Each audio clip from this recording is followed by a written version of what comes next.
नमस्कार दोस्तों, स्वागत है आप सभी का एक बार फिर से वेबटेक क्लासेस में। दोस्तों पिछली 2 क्लासेस से हम चैप्टर 6 स्टार्ट कर चुके हैं, जिसमें दोस्तों हमने पहले बात करी थी बेसिक्स ऑफ कंप्यूटर नेटवर्क्स की, और उसके बाद दोस्तों हमने बात करी थी लैन मैन वैन की और नेटवर्क टोपोलॉजीज की। तो दोस्तों अगर आपने पहली क्लासेस अभी तक नहीं देखी हैं तो वीडियो के डिस्क्रिप्शन में दोस्तों आपको प्लेलिस्ट का लिंक मिल जाएगा, आप वहाँ से देख सकते हैं। आज की क्लास में दोस्तों हम बात करेंगे नेटवर्क डिवाइसेस की, कंसेप्ट ऑफ इंटरनेट की और वर्ल्ड वाइड वेब की। तो चलिए दोस्तों आज की क्लास शुरू करते हैं। सबसे पहले दोस्तों बात करते हैं नेटवर्क डिवाइसेस की। दोस्तों जैसा कि हमने जाना था, कंप्यूटर नेटवर्क कंप्यूटर्स का और दूसरी डिवाइसेस का यानी दूसरे रिसोर्सेस का एक कलेक्शन होता है। तो दोस्तों हमें कंप्यूटर्स को और उन रिसोर्सेस को आपस में कनेक्ट करने के लिए कुछ ऐसी डिवाइसेस की ज़रूरत होती है जिन्हें दोस्तों हम नेटवर्क डिवाइसेस कहते हैं। तो आप यहाँ पर ध्यान से देखिए, नेटवर्क डिवाइसेस वह हार्डवेयर डिवाइस होती है जिसका उपयोग किसी नेटवर्क में कंप्यूटर और अन्य रिसोर्सेस को जोड़ने या फिर दोस्तों 2 या 2 से अधिक नेटवर्क को आपस में जोड़कर एक बड़ा नेटवर्क बनाने के लिए किया जाता है। तो इसकी मदद से दोस्तों हमें क्या पता चला कि हम अलग अलग कंप्यूटर्स को और अलग अलग रिसोर्सेस को आपस में जोड़ने के लिए इन नेटवर्क डिवाइसेस का यूज़ करते हैं। और दोस्तों इन नेटवर्क डिवाइसेस का यूज़ हम 2 अलग अलग नेटवर्क्स को भी आपस में जोड़ने के लिए कर सकते हैं। नेटवर्क डिवाइसेस के एग्जाम्पल में दोस्तों हमें repeater, hub, bridge, switch, gateway, router, modem आदि देखने को मिलते हैं। आज की क्लास में दोस्तों हम इन्हें ही एक एक करके ब्रीफ में डिस्कस करेंगे। तो सबसे पहले दोस्तों बात आती है रिपीटर की। रिपीटर के नाम में भी दोस्तों आप ध्यान से देखिए, रिपीटर यानी कि ये रिपीट करता है। क्या रिपीट करता है? Data signals. अब उसके बाद दोस्तों आप इस लाइन को एक बार ध्यान से देखिए, एक रिपीटर वीक सिग्नल्स को रीजनरेट करता है जिससे कि वो लंबी दूरी तक डेटा को ट्रांसफर कर सके। होता क्या है दोस्तों, जब एक डेटा सिग्नल काफी दूरी तय करता है तो वो सिग्नल धीरे धीरे वीक होने लगता है। तो जब लंबी दूरी तय करानी होती है तो हमें बीच में रिपीटर्स लगाने होते हैं। रिपीटर क्या करता है? उन वीक सिग्नल्स को रीजनरेट करके एक नॉर्मल सिग्नल में कन्वर्ट कर देता है, जिससे कि दोस्तों वो डेटा सिग्नल अपने डेस्टिनेशन तक पहुंच जाता है। रिपीटर्स दोस्तों एक ही नेटवर्क में काम करता है। इसका मतलब दोस्तों हम अलग अलग नेटवर्क्स को जोड़ने के लिए रिपीटर का उपयोग नहीं करते हैं। उसके बाद दोस्तों हमारी अगली नेटवर्किंग डिवाइस है हब। हब दोस्तों एक सेंट्रलाइज्ड डिवाइस है जो नेटवर्क में मल्टीपल डिवाइसेस को जोड़ता है। तो दोस्तों जब हम स्टार टोपोलॉजी पिछली क्लास में पढ़ रहे थे तो हमने देखा कि सभी कंप्यूटर्स एक सेंट्रलाइज्ड डिवाइस से आपस में कनेक्टेड होते हैं और उस सेंट्रलाइज्ड डिवाइसेस को दोस्तों हम क्या कहते हैं? हब कहते हैं। अब दोस्तों यहाँ पर थोड़ा सा ध्यान से देखिए, जब हब किसी कंप्यूटर से डेटा सिग्नल प्राप्त करता है तो उस सिग्नल को यह उस नेटवर्क के अन्य सभी कंप्यूटर्स को भेज देता है। यानी कि दोस्तों अगर स्टार टोपोलॉजी में कोई कंप्यूटर किसी दूसरे कंप्यूटर को कोई डेटा भेजना चाहता है तो हब क्या करेगा? उस डेटा को रिसीव करेगा और रिसीव करने के बाद सभी को वो फॉरवर्ड कर देता है। तो जिस किसी का भी वो डेटा होता है वो एक्सेप्ट कर लेता है और बाकी के लोग उसे डिस्कार्ड कर देते हैं यानी कि छोड़ देते हैं। तो इसे दोस्तों हम क्या कहते हैं? ब्रॉडकास्ट करना कहते हैं। जैसे कि दोस्तों कोई भी न्यूज़ चैनल होता है या कोई भी चैनल होता है तो वो ब्रॉडकास्ट होता है। जो भी टीवी ऑन करता है और वो चैनल लगा देता है तो वो चैनल उसको दिखाई देने लगता है। तो इससे दोस्तों हम क्या कहते हैं? ब्रॉडकास्ट करना कहते हैं। फिर दोस्तों हम हब का यूज़ अलग अलग नेटवर्क्स को जोड़कर एक बड़ा नेटवर्क बनाने के लिए भी करते हैं। आप यहाँ पर देख सकते हैं, एक हब को दूसरे अलग अलग हब से जोड़कर एक बड़ा नेटवर्क भी बनाया जा सकता है। अब दोस्तों 2 प्रकार के होते हैं, एक होता है पैसिव हब, दूसरा होता है एक्टिव हब। पैसिव हब क्या करता है दोस्तों? यह डेटा सिग्नल्स को उसी फॉर्मेट में आगे फॉरवर्ड करता है जिसमें यह उन्हें रिसीव करता है। यह किसी भी तरीके से डेटा सिग्नल्स को चेंज नहीं करता है। यानी कि दोस्तों जिस फॉर्मेट में इसे डेटा सिग्नल्स प्राप्त होंगे, भले ही दोस्तों वो डेटा सिग्नल्स वीक हो गए हों, ये उसी फॉर्मेट में डेटा सिग्नल्स को आगे फॉरवर्ड कर देता है। लेकिन दोस्तों एक्टिव हब क्या करता है? अगर डेटा सिग्नल्स वीक हो गए हैं तो ये उन्हें एम्पलीफाई कर देता है जिससे कि डेटा सिग्नल्स ज़्यादा दूरी तक आगे जा सके। तो ये दोस्तों रिपीटर्स की तरह कुछ काम करता है। रिपीटर भी दोस्तों क्या करता है? सिग्नल्स को रीजनरेट करता है सो दैट कि वो ज़्यादा दूरी तय कर सके। उसी तरीके से दोस्तों एक्टिव हब भी सिग्नल्स को एम्पलीफाई करता है जिससे कि वो ज़्यादा दूरी तय कर सके। उसके बाद दोस्तों हमारी अगली डिवाइस है ब्रिज। जिस तरीके से दोस्तों ब्रिज का यूज हम दो अलग अलग लोकेशंस को आपस में जोड़ने के लिए करते हैं नॉर्मल लाइफ में, उसी तरीके से दोस्तों एक ब्रिज का यूज नेटवर्किंग में भी दो अलग अलग नेटवर्क्स को जोड़ने के लिए किया जाता है। लेकिन दोस्तों वो दोनों ही नेटवर्क सिमिलर प्रोटोकॉल में काम करने वाले होने चाहिए। आप यहाँ पर देख सकते हैं ब्रिज का उपयोग एक ही प्रोटोकॉल पर काम करने वाले दो नेटवर्क्स को आपस में जोड़ने के लिए किया जाता है। अब प्रोटोकॉल का क्या मतलब होता है दोस्तों, पिछली क्लास में भी हमने बात करी थी। प्रोटोकॉल का मतलब होता है सेट ऑफ रूल्स। जैसे कि दोस्तों यहाँ पर TCP/IP और OSI हमें दो अलग अलग मॉडल्स देखने को मिल जाते हैं। तो दोस्तों अलग अलग नेटवर्क अलग अलग मॉडल्स का यूज कर सकते हैं। तो दोस्तों ये ब्रिज उन्हीं नेटवर्क्स को आपस में जोड़ता है जो सिमिलर प्रोटोकॉल पे काम करते हैं। इसमें दोस्तों एक इनपुट पोर्ट होता है और एक आउटपुट पोर्ट होता है, इसलिए दोस्तों ये 2 पोर्ट डिवाइस कही जाती है। ब्रिज दोस्तों एक रिपीटर ही होता है, लेकिन इसमें सोर्स और डेस्टिनेशन के एड्रेस के आधार पर डेटा पैकेट्स को फिल्टर करने की क्षमता होती है। आप इसको दोस्तों ऐसे समझ सकते हैं, सपोज करिए एक नेटवर्क यहाँ है और दूसरा नेटवर्क यहाँ है। हमने दोस्तों एक ब्रिज के थ्रू इन दोनों ही नेटवर्क को जोड़ा है।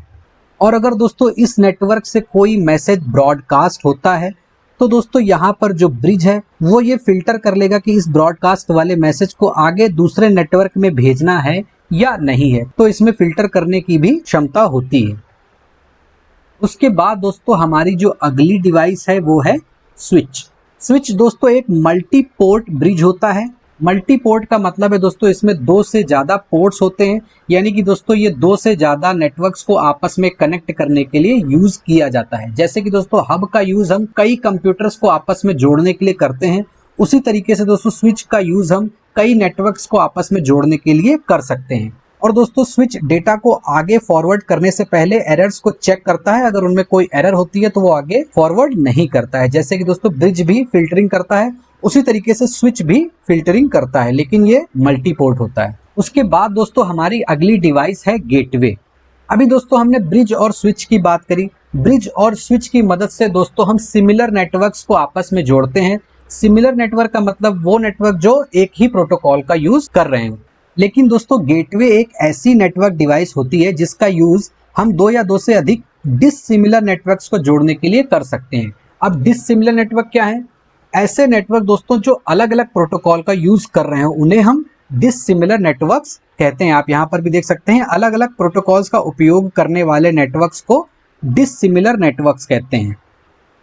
तो दोस्तों स्विच और ब्रिज का यूज हम सिमिलर नेटवर्क को आपस में जोड़ने के लिए करते हैं और गेटवे का यूज हम डिससिमिलर नेटवर्क को आपस में जोड़ने के लिए करते हैं। तो आई होप कि आपको ये समझ में आ गया होगा।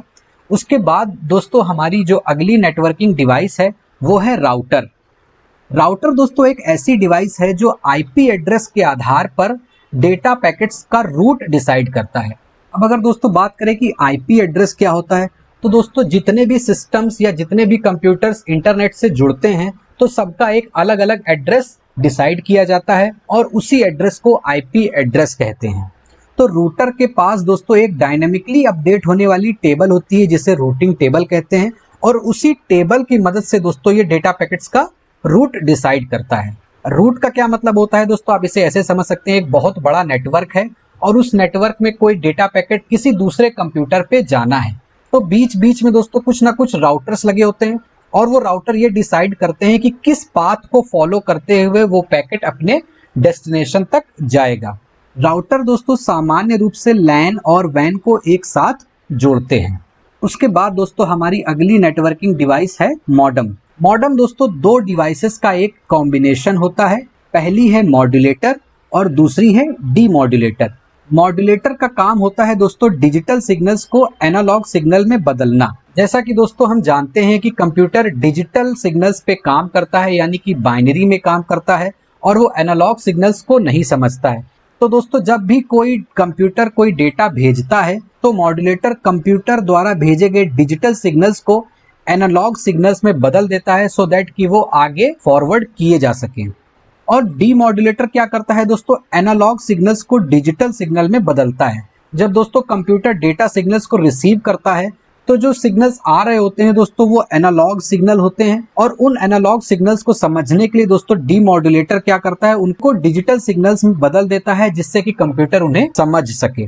तो दोस्तों क्योंकि मॉडेम में ये दोनों ही डिवाइसेस एक साथ लगी होती हैं, इसलिए दोस्तों मॉडेम का उपयोग डिजिटल को एनालॉग में और एनालॉग को डिजिटल में बदलने के लिए किया जाता है। तो आई होप कि दोस्तों आपको समझ में आ गया होगा। अब हम बात करते हैं दोस्तों आज के अगले टॉपिक की, जो है इंटरनेट। इंटरनेट शब्द दोस्तों इंटरनेशनल नेटवर्क से बनाया गया है। आप यहाँ पर देख सकते हैं दोस्तों, इंटरनेशनल से हमने इंटर वर्ड लिया और नेटवर्क से नेट लिया, तो एक वर्ड बन गया इंटरनेट। क्योंकि दोस्तों यह नेटवर्क यानी इंटरनेट पूरी दुनिया में फैला है, इसीलिए दोस्तों हम इसे नेटवर्क ऑफ नेटवर्क या इंटरनेशनल नेटवर्क कहते हैं। इंटरनेट की शुरुआत दोस्तों 1969 में एर्पानेट के कंसेप्ट से हुई थी। एर्पानेट दोस्तों क्या था, यूएस के अलग अलग सरकारी डिपार्टमेंट को कनेक्ट करने के लिए डेवलप किया गया था। इसके बाद दोस्तों इसमें और भी प्राइवेट ऑर्गेनाइजेशन जुड़ने लगे और आज की डेट में दोस्तों एक ये वास्ट नेटवर्क बन गया है, जिसे दोस्तों हम इंटरनेट कहते हैं। आप एर्पानेट का भी फुल फॉर्म याद कर लीजिए, हो सकता है ये कभी एग्जाम में आ जाए, advance research projects agency network, तो आप इसे भी जरूर नोट डाउन कर लीजिए। इंटरनेट दोस्तों नेटवर्क्स और डिवाइसेस के बीच कम्युनिकेट करने के लिए इंटरनेट प्रोटोकॉल सूट का यूज करता है। इंटरनेट प्रोटोकॉल सूट दोस्तों क्या होता है, टीसीपी/आईपी। इनके फुल फॉर्म भी दोस्तों हमने पिछली क्लास में डिस्कस किए थे। टीसीपी/आईपी का फुल फॉर्म होता है दोस्तों, मैं एक बार फिर से बता देता हूँ, ट्रांसमिशन कंट्रोल प्रोटोकॉल और इंटरनेट प्रोटोकॉल। तो इंटरनेट क्या है दोस्तों, एक बहुत बड़ा नेटवर्क है जो ग्लोबली यानी कि पूरे विश्व में फैला हुआ है। इंटरनेट पर दोस्तों हम प्रत्येक कंप्यूटर को एक यूनिक एड्रेस से पहचानते हैं। उस एड्रेस को दोस्तों हम क्या कहते हैं, आईपी एड्रेस कहते हैं। अब दोस्तों बात कर लेते हैं कि आईपी एड्रेस का फॉर्मेट क्या होता है। तो दोस्तों आईपी एड्रेस 4 नंबर का कॉम्बिनेशन होता है और ये नंबर दोस्तों 0 से 255 तक कुछ भी हो सकते हैं। एग्जाम्पल के तौर पे दोस्तों आप यहाँ पर देख सकते हैं आईपी एड्रेस कुछ इस तरीके का होता है। यहाँ पर दोस्तों आप देख सकते हैं 4 नंबर हैं।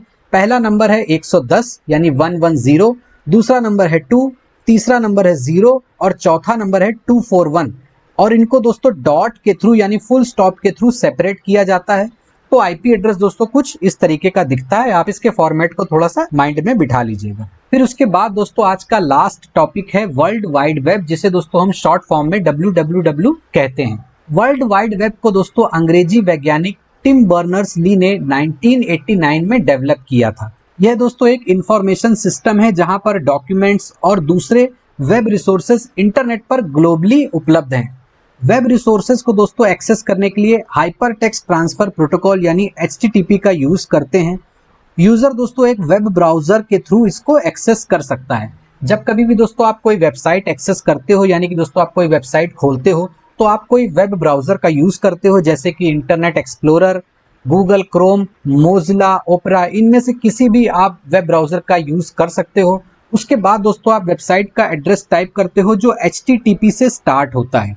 इसको भी दोस्तों हम थोड़ा डिटेल में अपनी अगली क्लास में देखेंगे, लेकिन आज दोस्तों थोड़ा ब्रीफ में बात कर लेते हैं। जब कभी भी दोस्तों हम वेबसाइट को एक्सेस करते हैं तो जो पहला टर्म लिखा होता है वो होता है HTTP यानी हाइपर टेक्स्ट ट्रांसफर प्रोटोकॉल। फिर उसके बाद दोस्तों WWW होता है, जिसकी मदद से दोस्तों हम सारी वेबसाइट को एक्सेस करते हैं। फिर उसके बाद दोस्तों वेबसाइट का नाम होता है। तो यानी कि दोस्तों आप वेबसाइट को एक्सेस करने के लिए वेब ब्राउजर का यूज करते हो और जो प्रोटोकॉल यूज करते हो वो है HTTP। तो आज की क्लास में दोस्तों इतने ही टॉपिक थे। आई होप कि आपको आज की क्लास के टॉपिक समझ में आ गए होंगे। अगर दोस्तों आपका कोई डाउट है तो आप कमेंट सेक्शन में हमसे जरूर पूछ सकते हैं। अब बात करते हैं दोस्तों आज के क्वेश्चंस की। तो पहला क्वेश्चन है दोस्तों, which networking device is used to connect to dissimilar network, यानी कि दोस्तों दो अलग अलग तरह के नेटवर्क को कनेक्ट करने के लिए हम कौन सी डिवाइस का यूज करते हैं।